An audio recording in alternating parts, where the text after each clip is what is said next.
Muy buenas tardes para todos. Muchísimas gracias por su participación. Vemos que hay amigos que han llegado desde temprano por acá al portal. Pues bueno, bienvenidos a esta charla que hemos dedicado y hoy es un tema pues bien interesante. Em, Hoy vamos a tratar de una nueva circular, la vamos a mirar acá, que hemos preparado y ese fue como el motivo de la charla. Listo. Y creo que acá compartir. Listo. Entonces, bienvenidos todos y ya vamos a dar inicio. Permítame un segundito, coloquemos acá. Bueno, no sé si hay algunas preguntas, si tienen alguna inquietud. Les agradecemos, como siempre hemos hablado con ustedes, pues nos encantan que estén aquí en el portal. Hoy nos va a acompañar como todas las veces o la mayoría de las veces Catalina, pues ella se ha vinculado aquí al portal también y hoy vamos a tener a Laura para que nos expliquen unos temas básicamente técnicos, digámoslo así, de todo lo que nos pide esta resolución. Entonces, sin más, pues vamos a darle inicio a esta presentación que hemos hecho. La Superintendencia de Transporte ha sacado en días pasados, básicamente el 6 de marzo, esta resolución, la 2328.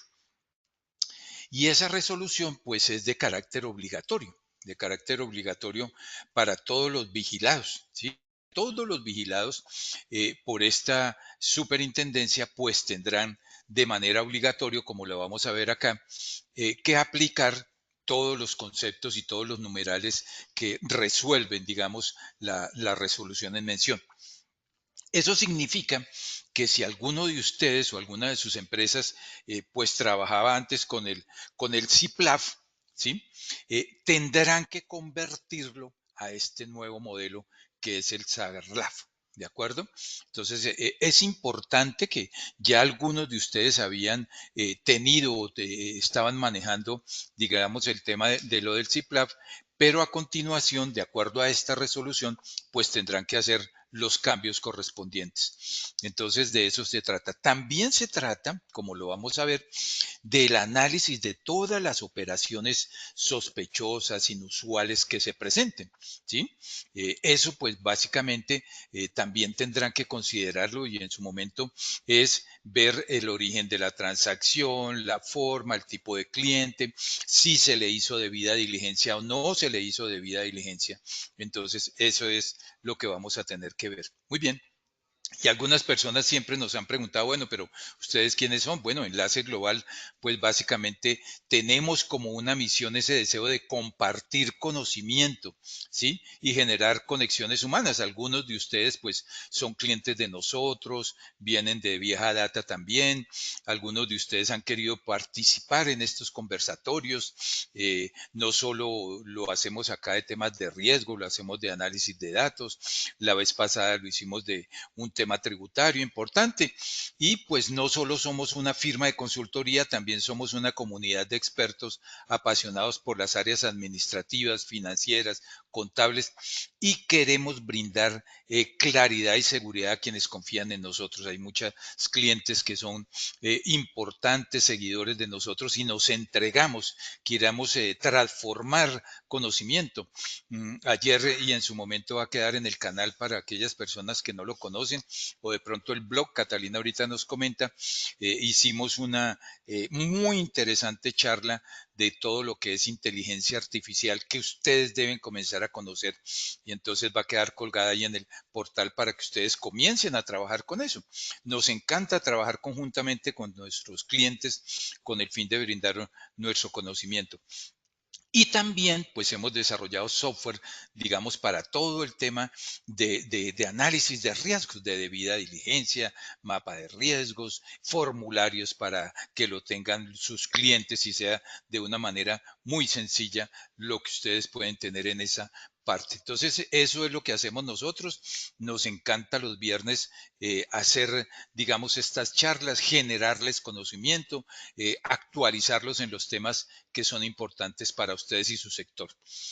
Entrando en materia, Pues básicamente el decreto 2409 busca mejorar la eficiencia y la capacidad de la Superintendencia de Transportes. O sea que acá le da unas facilidades y unas obligaciones para garantizar la calidad del servicio público de transporte y proteger los derechos de los usuarios. Entonces, ese decreto le da una serie de considerandos importantes a esta superintendencia, fin de que pueda vigilar, inspeccionar y controlar las condiciones subjetivas de las empresas de servicio público o transporte, puertos, concesiones e infraestructura y servicios conexos. Es decir, que este decreto rector me da a mí como superintendencia, unas facilidades y unas opciones básicamente en las cuales yo puedo vigilar, inspeccionar y controlar las condiciones subjetivas de las empresas de servicio público de transporte, puertos, concesiones e infraestructura y servicios conexos. Y con base a eso, la superintendencia podrá impartir la decisión a todos sus vigilados, básicamente, sobre sus estados contables, económicos, administrativos, internos, de los prestadores de servicios públicos de transporte, los puertos, las concesiones o infraestructura de servicios conexos y demás sujetos previstos por la ley. Es decir, que él tiene todas las facilidades para que dicte, como lo hizo con esta circular, pues medidas para prevenir, en este caso, el lavado de activos. Y entonces acá se modifica ese título 5 de la circular 1 y dice: el sistema de administración de riesgo de lavado de activos y financiación del terrorismo, de la proliferación de armas de destrucción masiva, SARLAP, sistema de administración porque nos toca a nosotros como vigilados adoptar medidas manuales, procedimientos para aplicar sistema de administración de riesgo de lavado de activos y financiación del terrorismo. Aquí en este artículo número 1 está modificando esta parte y está ya involucrando el SARLAP para las diferentes entidades. Y entonces, ¿cuál es el objeto? Pues básicamente establecer, ¿sí? Ahorita vamos a ver la circular de todas maneras, establecer los lineamientos para que los sujetos de vigilancia, inspección y control de la superintendencia implementen de manera obligatoria el sistema de administración de riesgo, de lavado de activos, financiación del terrorismo y proliferación de armas de destrucción masiva, que se llama SARLAF. ¿De acuerdo? Hay otras superintendencias, hay otras, CIPLAF, hay otro que se llama SARLAF, ¿sí? Esta superintendencia le ha dado el nombre de SARLAF, que es muy parecido al que tiene la superintendencia financiera, pero acá el ámbito de aplicación y toda la documentación que vamos a ver se refiere al SARLAF de acuerdo a estas medidas y de acuerdo a la circular. Entonces, resaltar que básicamente en este capítulo, ámbito de aplicación, nos dice que de manera obligatoria el sistema de administración de riesgos para todos sus vigilados. Eso es importante que nos quede. Y tendremos un plazo de transición, dice la circular, de 8 meses para tener esto al día. Y entonces, acá nos dice que el contenido que debe tener ese SARLAP, los sujetos obligados mencionados en el artículo anterior deberán implementar y poner en marcha el SARLAP, el sistema de administración de riesgo de lavado de activo y financiación de terrorismo, en los términos presentes en la presente resolución. Entonces nos dicen, bueno, usted tendrá que seguir todos los pasos que esta resolución le está dando, estableciendo entre otros los riesgos propios, la materialidad, ¿sí? Y resalto esto de riesgos propios, se refiere, por ejemplo, a las zonas donde operan, al tipo de cliente con el cual usted trabaja, a sus proveedores, a sus empleados, a la debida diligencia que ustedes les están haciendo. Y materialidad, cuando vean su matriz de riesgo, se va a referir a esa importancia relativa a algo que es muy importante, a cifras importantes que en la política vamos a decir transacciones mayores a tales valores, aquellas inferiores a este valor, pues no es material y entonces creo que eso no me va a impactar, ¿de acuerdo? Pero relacionados con el lavado de activo, financiación del terrorismo. Por lo cual se debe analizar, mire, el tipo de negocio. Deben tener pues un negocio pequeño que transporta, que tenga 5 o 6 vehículos en una zona céntrica, pues es diferente a una entidad, a una empresa que maneja 50, 60 vehículos y se transporta por todo el territorio. Es diferente ese tipo de vehículo de acuerdo también a la operación, al tamaño, a las áreas geográficas donde opera. Todo esto lo tendré que tener en cuenta para cuando yo haga mi matriz de riesgo y vaya a ver todo el componente que esto significa. Y entonces también tendré que analizar el contexto interno y externo y demás características particulares. Creo que esta parte pues es claro, pero acá el llamado es para que ustedes vayan pensando cuál es mi tipo de negocio, cómo me relaciono con los terceros, bien sea también internos o externos. Eso quiere decir que acá también tendremos que tener un formato especial cuando llegamos allá de empleados y demás características particulares. Para estos fines, los sujetos obligados deberán contar con mecanismos de aplicación del enfoque basado en riesgos que le permita identificar, evaluar y controlar los riesgos de lavado de activo, financiación del terrorismo y proliferación de armas de destrucción masiva bajo la premisa a mayor riesgo, mayor control. Y ese mayor riesgo, mayor control tiene que ver con esta partecita que dice las partes de la materialidad. Pues si es algo, unas operaciones pequeñas, ¿de acuerdo? Pues es un menor riesgo y no voy a aplicar control para esto. Muy bien. También tendremos que tener una política. Dice, los sujetos obligados al cumplimiento de SARLAP deberán adoptar una política de administración de riesgo. Y acá viene el comentario que yo les hacía. Si ustedes, si sus organizaciones en su momento ya están aplicando un CIPLAF, ¿de acuerdo? Sistema de implementación para la prevención del lavado de activo, pues tendrán que convertirla a SARLAF básicamente de acuerdo a todos los parámetros que hemos visto acá. Y entonces, en esta parte tenemos que definir los procedimientos de diseño, aprobación, seguimiento, divulgación, capacitación y debe traducirse en una regla de conducta que oriente la actuación de sus empleados, colaboradores, asociados, administradores y partes interesadas. Significa esto que esta política, este manual que aquí nos están diciendo entre líneas, pues debe ser divulgado. ¿De acuerdo? Debe ser divulgado. Deben capacitar a quienes, a sus empleados, los colaboradores, los asociados, los administradores. Y debe traducirse como una regla de conducta. Es decir, que en el momento de vinculación de un tercero, al momento de vincularse un nuevo empleado, un nuevo proveedor, un nuevo asociado, pues seguramente va a haber un proceso de capacitación de esta política que la entidad está adoptando. Y por eso dice, a continuación vamos a describir cuáles son los términos. Primero, adoptar una política de administración de riesgo de lavado de activos, ajustado al desarrollo de las actividades de su empresa. Esto es hecho a la medida. ¿De acuerdo? Tienen que hacer manuales hechos a la medida de ustedes. Una empresa pequeña, grande, de transporte de carga, de pasajeros, de vehículos pesados. Cada uno tiene su característica. Que opera en zonas rurales, tiene una característica. Manifestar el compromiso de dar cumplimiento a los lineamientos definidos en la presente resolución y describir el deber de los órganos de administración y de control de sujetos obligados, del oficial de cumplimiento, así como todos los demás actores. Entonces, aquí, pues básicamente tendremos que tener una política de comunicación. En esta es básicamente todo lo que contiene esa política que oriente a sus empleados, colaboradores, asociados y partes interesadas.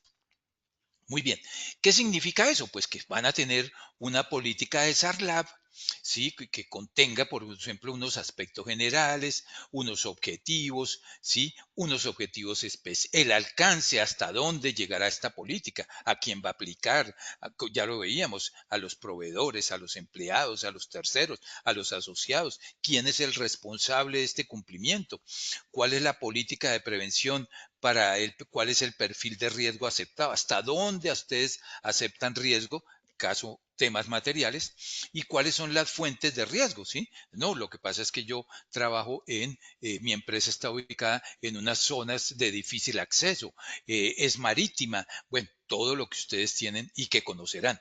Cómo es la promoción y la cultura de este SARLAB, la protección de la información, la prevalencia y cumplimiento a lo largo de las metas comerciales que tienen y algunos lineamientos de aceptación y vinculación en la contratación de clientes, proveedores, contrapartes. Este es el manual que tendremos que tener y que tienen ustedes que convertir en su momento para esto.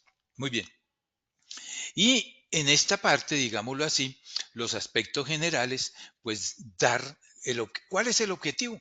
Dar a conocer a las contrapartes de Transportes Colombia SAS, en adelante la compañía, las políticas en materia de autocontrol y gestión del riesgo. ¿Por qué? Porque antes nos lo estaba diciendo el numeral que vino. Promover la cultura ética. Y acá les voy a hacer un llamado porque este manual tiene que tener un capítulo que hable de la ética en sus negocios, en su transar con los terceros, tiene que tener un capítulo especial, ¿de acuerdo? Encaminadas a mitigar riesgos de prevención de lavado de activos. En el proceso de selección, mire, selección, contratación, desarrollo de las actividades contratadas bajo el principio de cero tolerancia. Entonces, cuando ustedes hacen selección, bien sean de un empleado, un tercero, un asociado, o contratan un proveedor o un cliente también, tendrán que hacer procesos de debida diligencia para que nosotros prevengamos cero tolerancia. ¿Contra qué? Contra el lavado de activos, financiación del terrorismo. Brindar políticas para prevenir, detectar, mitigar y remediar oportunamente prácticas que, de no ser correctamente atendidas, podrían originar materialización de eventos. Eso significa que aparte de esto tendremos que tener un modelo de analítica de los datos. Acá nos lo está diciendo. ¿Cómo hago yo para prevenir, detectar, mitigar y remediar oportunamente prácticas de no ser correctamente atendidas? Pues tendremos que tener unos procesos especiales, como también nos lo está diciendo la resolución. Eso es lo que queremos brindar y prevenir, detectar y mitigar oportunamente. ¿Cuál puede ser el alcance, digamos, de ese manual? El presente documento tiene la aplicación para todas las áreas de la compañía. Es decir, que en algún momento tiene que haber un acta donde las personas están firmando, que lee, que se comprometen a eso. Eso es importante porque también esta superintendencia vigilará en algún momento el cumplimiento, es decir, que nos van a visitar, nos van a decir esto, cómo me lo tienes documentado.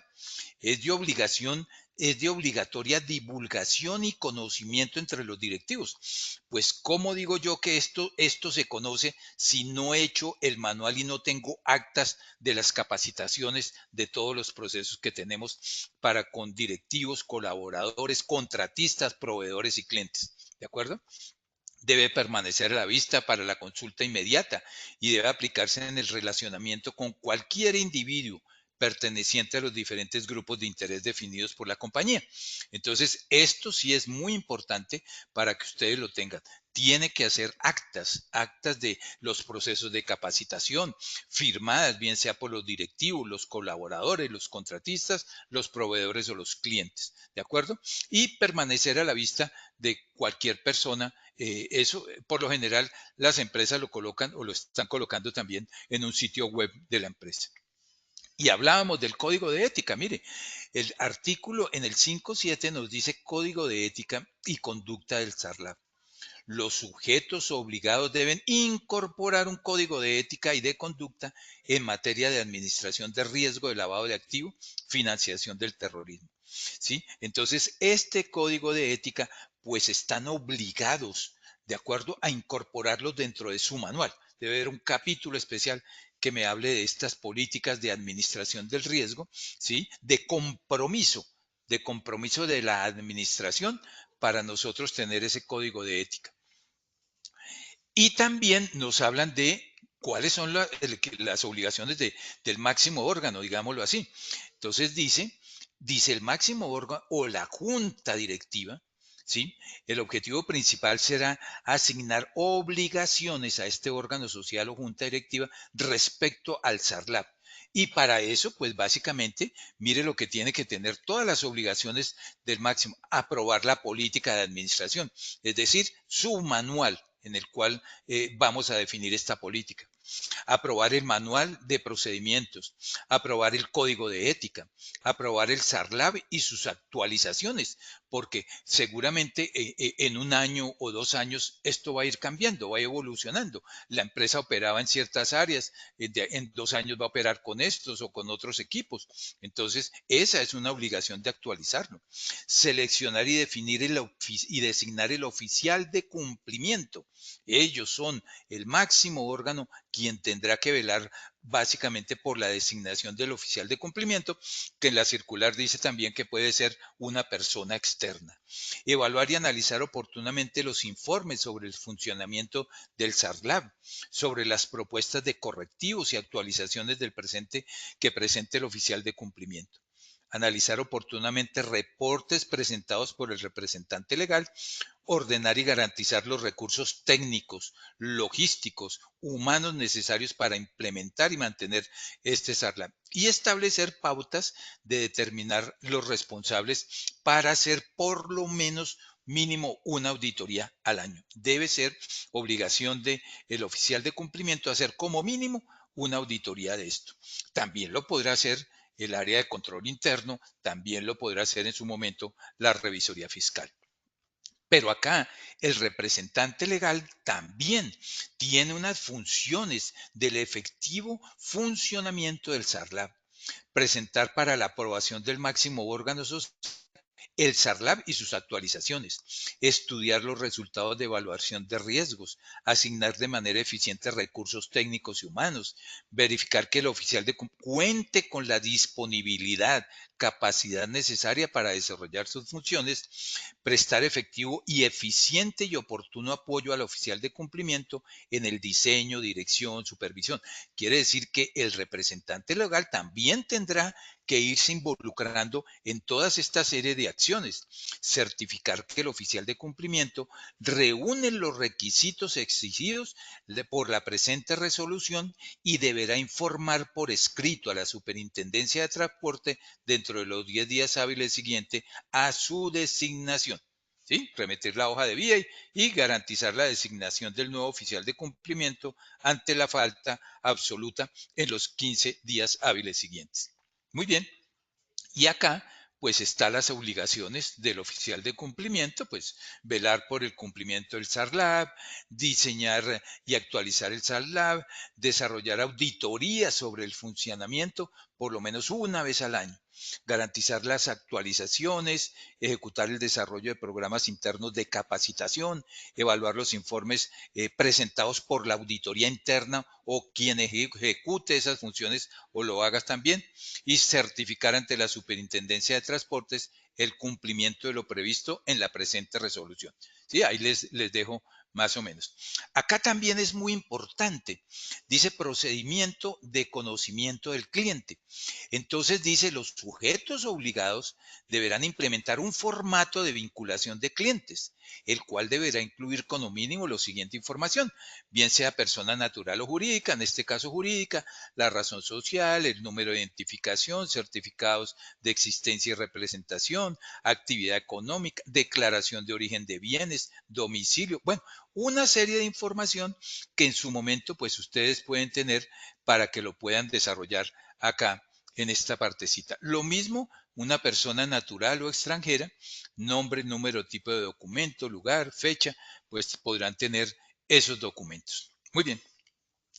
Y también deben tener una infraestructura tecnológica. Los sujetos obligados deben contar con herramientas tecnológicas y sistemas que permiten gestionar los riesgos de lavado de activos activo de manera efectiva. Para ellos deben contar con un soporte tecnológico ajustados a sus actividades, operaciones, tamaños. ¿Sí? Estas herramientas deberán permitir la identificación, mire, de operaciones sospechosas e inusuales. Es decir, tendrán que hacer analíticas en su momento de los datos que nosotros tenemos que tener acá. Entonces, es por eso que esos sistemas deben gestionar los riesgos y también deben contar con soportes tecnológicos, pues, para analizar operaciones, tamaños, riesgos, ¿de acuerdo? Para que nosotros podamos analizar todo lo que son operaciones sospechosas o inusuales y generar indicadores de alerta. Muy bien, ¿cuál es el ámbito de aplicación? Entonces acá brevemente les voy a comentar, pues claro, este es tomado de la página de la superintendencia, ¿sí? Ellos tienen pues el modo terrestre, acuático, aéreo, por cable, ¿sí? Hay unas categorías, están las categorías que estamos acá, servicios, ¿sí? Y también las subcategorías, operadores de estaciones de peaje, centros de reconocimiento del conductor, infraestructura, carretera, transporte. Pero acá, permítame un momento, yo voy a hacer acá. ¿Hay preguntas, Catalina, por favor? Compartir, No, pausar. señor, no hay preguntas. Bueno, entonces acá, ya les voy a volver a compartir. Les voy a volver a compartir ya. Acá, reanudar compartido. Creo que acá ya nos están viendo, sí. Sí, señor. Eh, Listo. Sí, señor. Entonces, en el ámbito de aplicación del SARLAB corresponde a los sujetos de vigilancia, inspección y control por parte de la Superintendencia de Transportes diseñar e implementar el sistema de administración de riesgo de lavado de activos. Muy bien. Y acá nos está diciendo también cuáles son las empresas obligadas. Mire, empresas obligadas a implementación del SARLAB, dice, corresponde a los sujetos de vigilancia, inspección y control que ejerce la Superintendencia de Transporte y que a continuación deberán implementar y dar cumplimiento a lo dispuesto en la presente resolución. Entonces, era como el cuadro sinóptico que estaba allá atrás, dice, empresas habilitadas para el transporte público de carga, legalmente constituidas, habilitadas por la autoridad competente, Ministerio de Transporte, cuyo objeto social consista en la prestación de servicio público de transporte de carga mediante la utilización de cualquiera de los modos marítimo, férreo, fluvial, aéreo y por carretera. Esa es una sección. Empresas habilitadas para transporte público de pasajeros, ¿de acuerdo? Cuyo objeto social consiste en la prestación de servicios públicos de transporte de pasajeros mediante la utilización de cualquiera de los modos marítimo, férreo, fluvial, aéreo y por carretera. El otro que es concesionarios de infraestructura de transporte, cuyo objeto incluye la operación, mantenimiento y administración de infraestructura de servicio público o servicio conexo. Empresas de transporte especial legalmente constituidas, cuyo objeto social consista en prestar servicio público de transporte terrestre, automotor especial. Empresas de transporte mixto, ¿sí? Legalmente constituidas, habilitadas por la autoridad competente, cuyo objeto social consiste en la prestación de servicio público, transporte terrestre, automotor. Bueno, acá están básicamente todas las que estaban en el cuadro sinóptico. Centros integrales de atención a conductores, centros de enseñanza. Osvaldo, no se te ve la pantalla. Voy, voy, un momento. Eh, Acá, ¿no se ve desde hace rato o nunca se vio? No Acá. sé, ya se ve de nuevo. Espérate, entonces, solo Se acaba de ir, por se te acaba de ir, o sea, ah, estabas ahí. Ujú. listo. Empresas obligadas, pues, de transporte público de carga, transporte público de pasajeros, concesiones de infraestructura terrestre, empresas de transporte especial, empresas de transporte mixto, centros integrales de atención a conductores, centros de enseñanza automovilística, centros de diagnóstico automotor, centros de reconocimiento de conductores. Bueno, es básicamente esta parte que son todas las empresas. Pues básicamente nos dice que ya dejo de compartir. Dejar de compartir. Listo, perfecto. Básicamente nos dice que son más o menos unas 12.000 empresas las que tendrán 8 meses para que comiencen a implementar. Bueno, en esta parte, digamos, está todo lo que nos corresponde a la circular. Ustedes van a tener la circular, ustedes la tienen y ya la han leído. Viene una segunda parte que me parece que es casi la más importante de la conferencia y es cómo a través de Catalina nos va a mostrar un poco el uso de los formularios, cómo se puede hacer la debida diligencia y más adelante, entonces Laura pues nos va a mostrar también cómo se hacen esas operaciones inusuales o cómo se cargan las plantillas para que ustedes tengan una idea de todo lo que les puede servir todo el apoyo tecnológico. Entonces, yo básicamente, ¿hay alguna pregunta, Catalina, Mm, para ahorita? eh, espérame, te digo. Dice Camilo Montealegre. Buenas tardes. Cuando la resolución habla de que la empresa obligada debe tener un SARLAF con mecanismos de aplicación del enfoque basado en riesgos, ¿qué debemos hacer exactamente los oficiales de cumplimiento? Así, el enfoque basado en riesgos básicamente es evaluar, como dice también la circular ahí en ese 5.4, básicamente es analizar, por ejemplo, el tamaño de la organización, analizar, por ejemplo, la zona donde opera, el tipo de transporte que ofrece. Entonces tú vas a hacer una matriz donde diga es de bajo riesgo, riesgo mediano, riesgo alto, y con esas consideraciones, pues vas armando, digamos, tu matriz para saber qué riesgos son importantes. Eso por un lado. Y también te está diciendo, tú debes analizar las operaciones, las transacciones, porque cómo detectas tú operaciones sospechosas, operaciones intentadas, digámoslo así. Esa es básicamente la respuesta que te podría dar, ¿de acuerdo?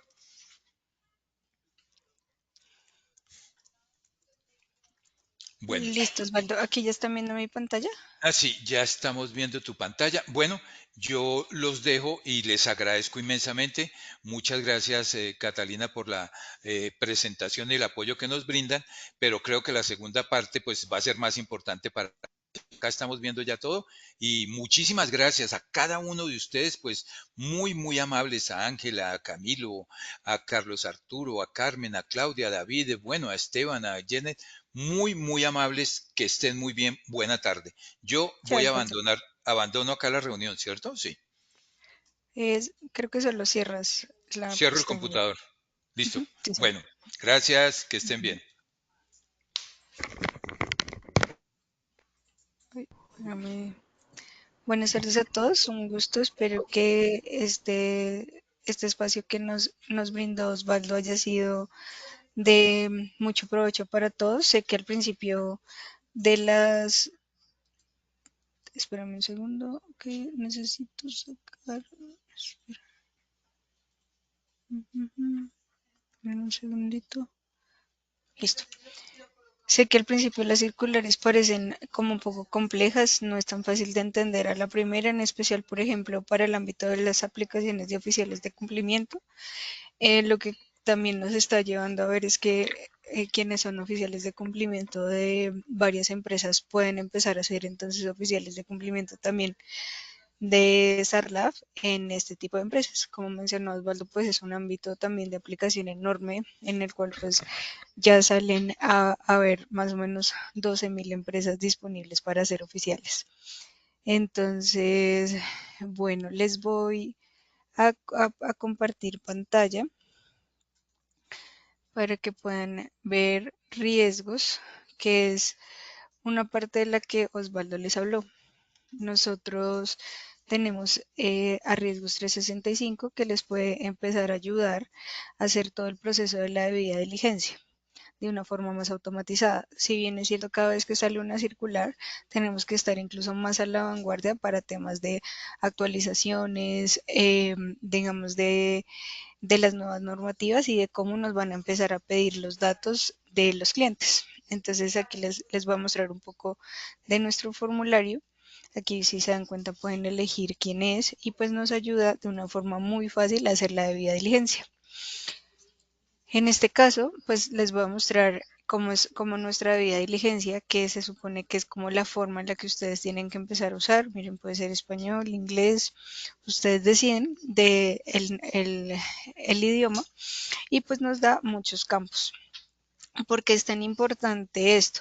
Porque, pues si bien es cierto, la nueva circular y la nueva normativa de SAGRILAF ya no nos pide que solo midamos o mitigamos o tengamos como unos ámbitos de mitigación, sino que ya se hagan unos mecanismos de control mucho más fuertes. En este caso, seguramente los formularios que muchas empresas llevaban a mano ya tienen que migrar a este tipo de formularios donde también pues nos da la posibilidad de que de una vez, por ejemplo, podamos saber la información tributaria del cliente, la información financiera, operaciones internacionales y que más o menos desde digamos, un proceso de automatización podamos saber cómo su información en tiempo real.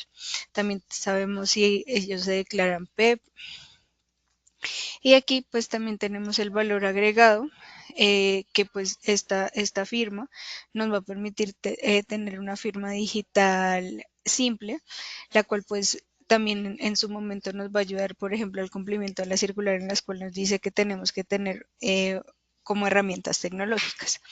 Entonces aquí nos va a guardar la cédula con la fecha, el IP y el lugar en el que hicimos y la hora, lo cual también nos va a ayudar a que pues sea un documento legítimo. Esto es completamente editable, entonces ustedes pueden como poner su logo, o por ejemplo el nombre de la empresa en la que ustedes sean oficiales de cumplimiento, y pues son unos formularios que les ayuda un montón. Voy a volver a riesgos y van a tener también la información de esta forma, la cual les va a facilitar, digamos, exportar Excel todos los clientes, todas las contrapartes. Y pues van a tener como más controles, como si fueron rechazados, porque fueron rechazados, y les va a calcular de forma automática el riesgo. Entonces, pues realmente esta sí es una herramienta que les puede ayudar a, que les puede ayudar a cumplir esa parte de la circular. Pero también Osvaldo les habló y les comentó acerca de que estas nuevas normativas finalmente nos están llevando a espacios más automatizados que generen como cierto tipo de alarmas, unos informes un poco más especializados que nos faciliten la forma de comunicar o la forma de tener controles dentro de nuestra organización. Entonces Laura les va a comentar también otra parte de nuestra herramienta para que ustedes también la puedan utilizar en sus ámbitos laborales. Hola a todos, ¿cómo están? Bueno, yo les voy a hablar un poquito más de esta parte de señales de alerta. Entonces, pues les voy a mostrar un poquito el proceso y cómo nosotros lo manejamos. Si bien dice la circular, nos habla de tres contrapartes. Nosotros nos centramos más que todo en empleados, proveedores y clientes. Vamos a ver cómo es este proceso en cada uno de ellos. Entonces, pues me confirman si están viendo la pantalla. Listo. Aquí podemos ver la plantilla que nosotros diseñamos con base a la solicitud de los datos de la circular de la contraparte de empleados. Esta nos habla sobre que tenemos que pedir un número de identificación al cliente, al empleado, qué pena, y esta tiene que estar en un formato simple, sin caracteres especiales como puntas, comas y espacios. Viene el nombre del empleado, el cargo de este, un país y una ciudad que hacen parte del criterio de jurisdicción, una fecha en la que se hace la transacción, los conceptos de pagos en los que se hizo esa transacción, puede ser efectivo, transferencia, cheque, giro internacional o activo virtual, y el valor de esta. ¿Listo? Esto es por la parte de empleados.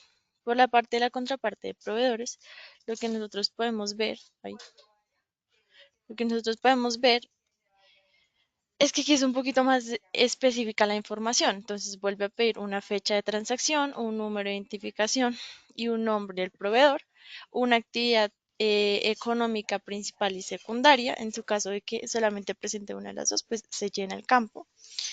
Un detalle de transacción, el valor de la transacción, que es muy importante, el tipo de relación que este presenta, si es contratista proveedor y si está de manera nacional o internacional. Viene esta parte de ciudad, país, departamento, y una vez más hace parte del criterio de jurisdicción y los medios de pago que son iguales a los de empleado.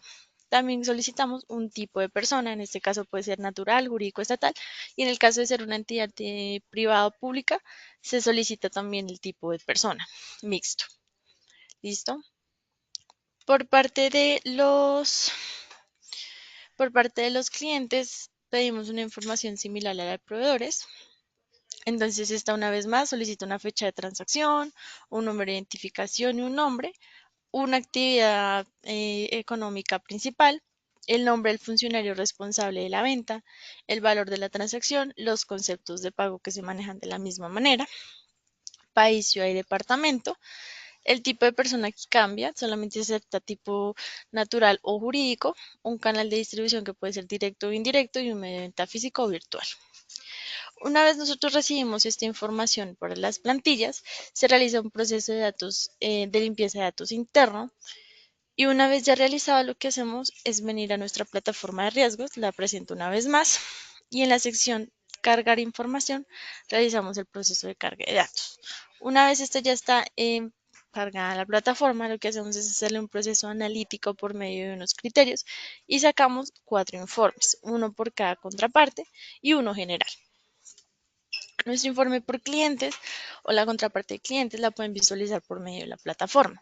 Estas, con base a la información enviada, se pueden visualizar la información actualizada todos los días, ya que la actualización la hacemos de forma en la noche para que el día siguiente la información esté actualizada y fresca. Entonces, lo que van a poder visualizar es una sección de filtros con la que pueden interactuar con base a la información de la plantilla. Unos criterios de clasificación pueden ser bajo, aceptable, moderado, alto o extremo. 4 gráficas interactivas, 2 por registro por ciudad y país, una con las tendencias de las transacciones y en qué tiempo se realizaron y otra con los tops de clientes con mayores valores.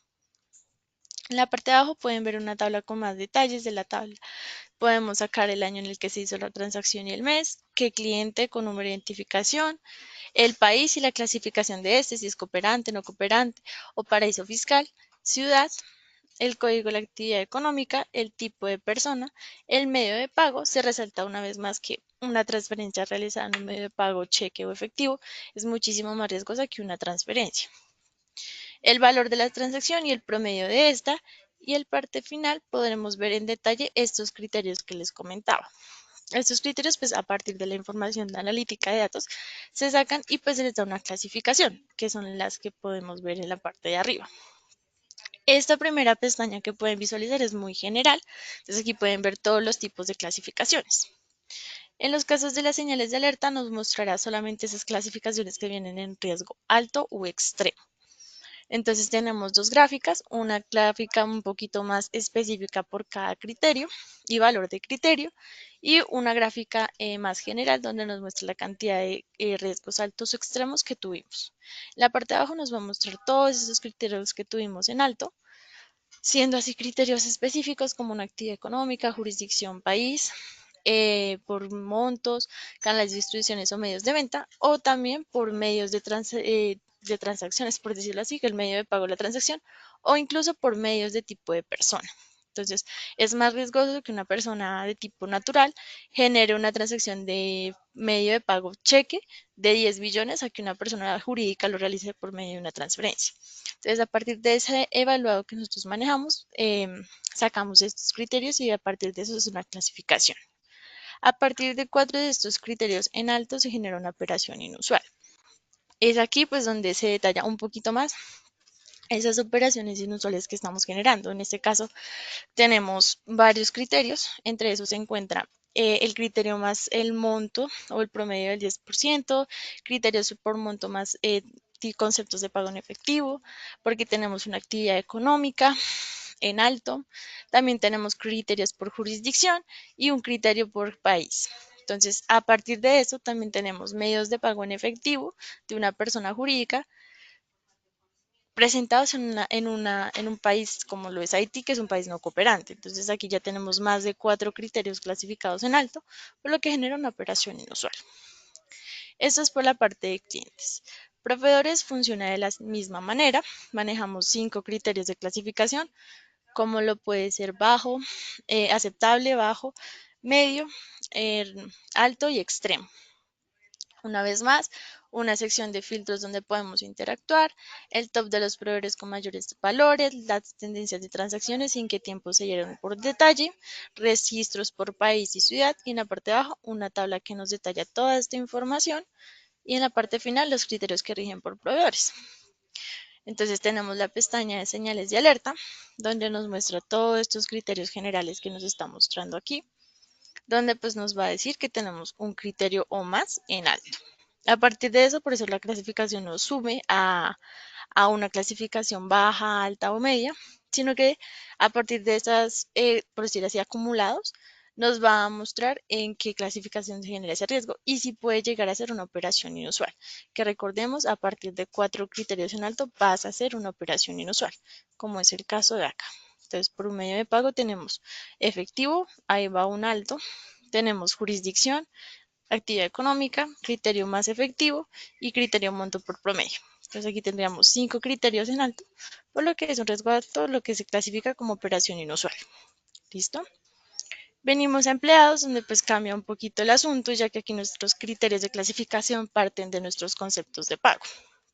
Entonces aquí nuestra clasificación pasa a ser o baja o alta, dependiendo pues ya lo que les comentaba, los criterios de pago. Puede ser salarios, viáticos, bonificaciones, comisiones, prestaciones sociales, premios, incentivos, entre otros pagos. Estos pues igual que los otros informes tienen su tabla de filtros interactiva, 5 gráficas que explican un poquito más en general la información, entonces los empleados con mayores valores, los 5 conceptos de pago que más se dieron, los registros por ciudades, los 10 cargos con mayores valores y las tendencias de transacciones y en qué tiempo se dieron. En la parte de abajo vemos una vez más la información de la plantilla, pero aquí nuestra clasificación como entra en baja o en alta, ya con un solamente criterio en alto, por decirlo así, ya está generando una señal de alerta. Entonces, pues claramente, porque nuestros criterios son conceptos de pago, es muy importante pues detallar esta parte. Entonces, en la parte de abajo lo que vamos a ver es una cantidad de criterios que tenemos en alto, en clasificación alta, y cuáles de estos son. Entonces, un resumen más específico. Una vez nosotros ya generamos cada uno de estos informes por separado, también generamos un informe general. Este lo que va a hacer es, por medio de la información suministrada, hacer como que estas 3 contrapartes se reúnan en un solo informe y que sea muchísimo más específico en este. Entonces, lo primero que ven es una sección de filtros por contraparte. Tenemos la portada de nuestro informe con el nombre de la empresa, la fecha de la elaboración, la fecha de los cortes a partir de las transacciones, un índice que nos habla sobre nuestro objetivo, alcance, el informe en sí y una sección de conclusiones. Tenemos el objetivo del informe, lo cual es analizar comportamientos transaccionales de las 3 contrapartes con base a la información suministrada. El alcance de este pues, es procesar la recopilación de los datos, hacer el proceso analítico y comportamiento de las transacciones de cada una de las contrapartes y clasificarlas por riesgos. Y pues ya aquí pasaríamos a ver cada una de las contrapartes y su informe general. Una vez nosotros realizamos este informe general, lo que hacemos es mostrar un resumen de todos los criterios por clasificación, cuántos recaudos o bueno, cuántos criterios tuvimos en alto, cuál fue el total de las transacciones analizadas, en qué tiempo se dieron o qué fecha se dieron, cuál fue la de mayor pico, cuál fue el total de transacciones y cuál fue el valor acumulado. Eso es por un resumen general. También tenemos 2 gráficas interactivas con tendencias por tiempo y por valor. Tenemos también un resumen general por jurisdicción. Entonces aquí nos va a mostrar un resumen de los países cooperantes, no cooperantes, paraísos fiscales si se dieron. Los podemos ver en la gráfica interactiva del registro por país, las ciudades que mayor movimiento transaccional tuvieron y las de mayor valor y los top de los clientes que más hicieron movimiento transaccional. También tenemos el país con el mayor tráfico de operaciones, en qué ciudades se dieron, cuántas fueron y cuál fue el valor acumulado. Tenemos un resumen específico por cada uno de los criterios que habíamos visto. con una clasificación, y en la parte de abajo nos va a hacer como un resumen. Entonces, a partir de las 638 transacciones analizadas, solo 590 presentaron riesgos en alto o extremo, y nos da un resumen de cada uno. Entonces fueron 250 con solo un criterio a partir de esto, 269 con 2 criterios, 59 con 3 criterios y 12 con 4 criterios. Estas 12 transacciones son las que nos va a visualizar en la parte de abajo como transacciones inusuales, ya que pues a partir de 4 criterios o más en alto ya genera una operación inusual, las cuales nos está mostrando aquí. Eso pasa con clientes y proveedores, pues es la misma regla.